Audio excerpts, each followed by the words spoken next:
So I'd like to turn now to Martin Brechbiel, MMR, for the Scratch Builder's Corner.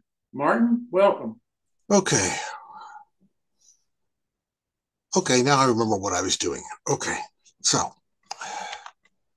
we'll pick up from where we left off last week. Since we all need a reminder, myself included, as to where I'm supposed to be doing or talking about.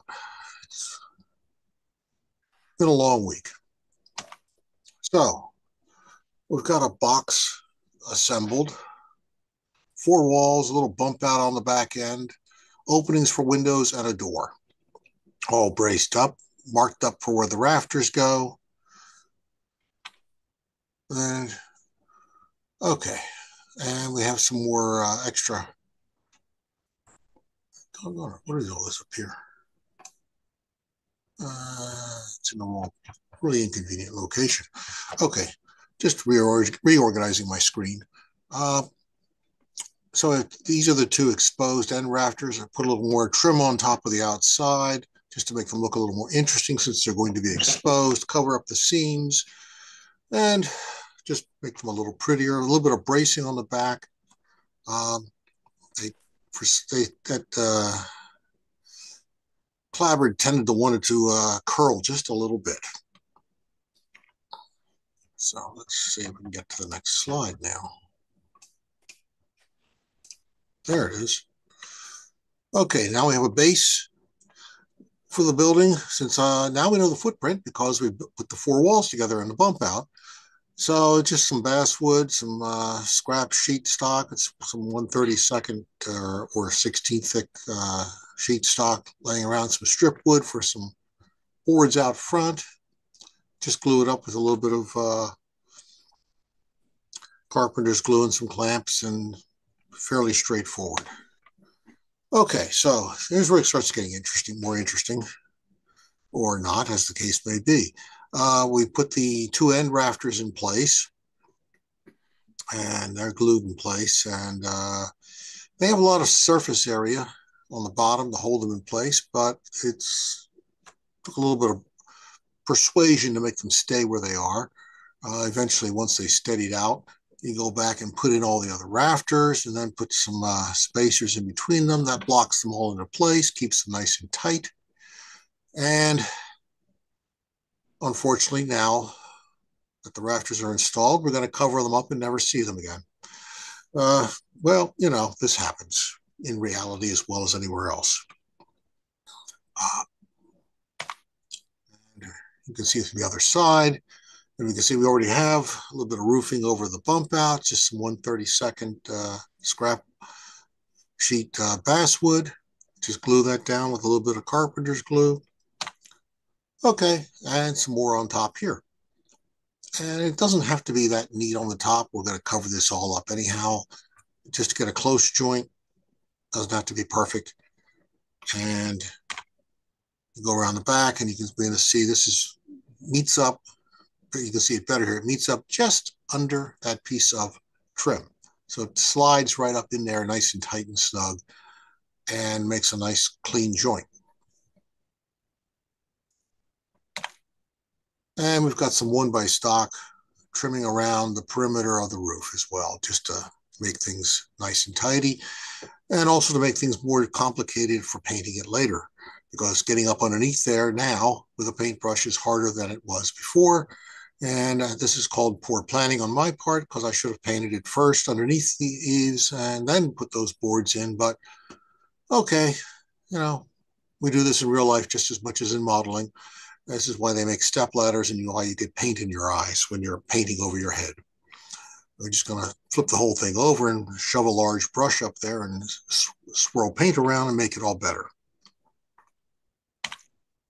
Okay, so here's the roofing. This is just paper. This is, I've forgotten whose it was, Clever Brothers or whoever. But you just print it out on your own printer. And being tar paper, getting scale tar paper, well, paper is as thin as we usually get, unless you go down to tissue or onion skin or whatever paper. I don't want to run that through my printer. But so you just print this out, cut it to size, glue it down with some carpenter's glue, And the one little trick to this, well, and there's a roof cap on across the top. And you try to get the nails in position that actually makes some sort of sense. You know, don't have nails down to where there's nothing underneath there. And when it's overhang, well, it's overhanging. You're not nailing anything. So you try to get it close. Not too many people are going to pick this up and look underneath of it and say, "Oh, you should have a nail sticking out here." Yeah, well, that's usually where people get wrapped upside the head with a 12-ounce hammer in my left hand for asking such silly things. So here we have doors and windows. These are the doors and windows. They're painted uh, and glazed. It's best to do this before you install them. It's much easier. I've done it the hard way once or twice and learned never to go back and do that ever again. And we've got frosted glass in the uppers, clear in the bottom, a little bit of green shade on the front door, just to make it more interesting. These just get installed. Okay, so fast forward to the bitter end.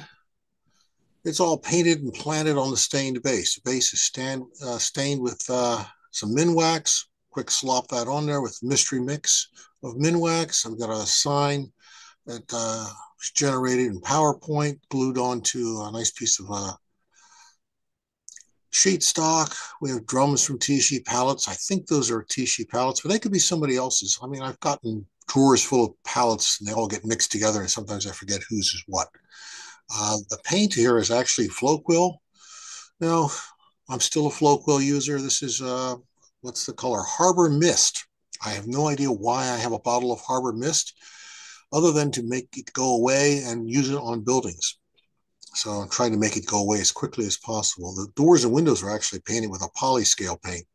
I tend to like prefer that. You know, I like the closed back Thursday sign on the front door, which is tomorrow. So you can go here tomorrow.